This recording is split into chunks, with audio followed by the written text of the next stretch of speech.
Mesdames, Messieurs, aujourd'hui nous allons réaliser une sauce pickles qui va accompagner un tartare. Habituellement, quand on veut cuisiner ce genre de préparation, bon, c'est plutôt du ketchup, éventuellement un petit peu de Worcestershire sauce. Mais là, on va vraiment réaliser une sauce pickles, mais avec de l'huile de palme rouge. Voilà.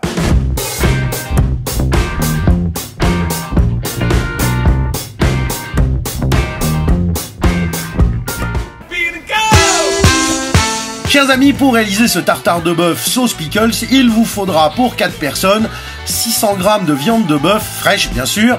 Par ailleurs, il vous faudra de la cébette, du persil plat et 3 oignons frais finement ciselés. Pour la sauce pickles, il vous faut 3 jaunes d'œufs, 10 centilitres d'huile de palme rouge, une cuillère à soupe de moutarde forte, une cuillère à soupe de moutarde condiment type Savora, 3 cornichons molles taillés en petits cubes, de l'estragon, 50 g de capre fraîche, 2 cuillerées à café de ketchup, une cuillère à café de Worcestershire sauce, c'est de la sauce anglaise, un jus de citron, du curry et un petit peu de piment. On commence par ciseler finement les tiges de cébette ainsi que les oignons nouveaux. Puis on mélange soigneusement à la viande hachée en prenant soin surtout de ne pas saler ni poivrer. Pourquoi ? Parce que sinon vous allez vous retrouver avec du sang plein l'assiette et ça, c'est pas possible. Maintenant que la viande hachée est prête et au frais, on va passer à la sauce pickles.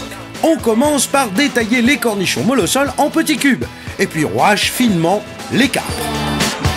Alors le secret de la réussite d'une mayonnaise, c'est de bien faire attention à ce que tous les éléments, tous les ingrédients soient à la même température. N'allez pas me sortir les œufs du frigo bien froids et me les mélanger avec une huile qui elle va venir du placard. Parce que là vous êtes sûr de louper votre coup. Dans un saladier, on mélange les 2 moutardes ainsi que les jaunes d'œufs.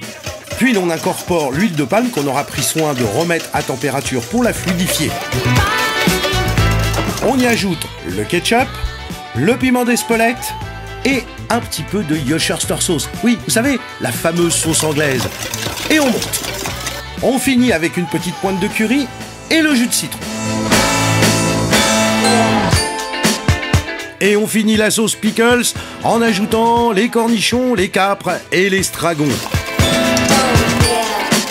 Reste plus qu'à garnir un petit ramequin, à sortir le tartare du frigo et à agrémenter l'assiette avant de la servir avec quelques tiges de cébette. Et aux esprits chagrins qui pourraient penser que l'huile d'olive serait meilleure, n'en croyez rien.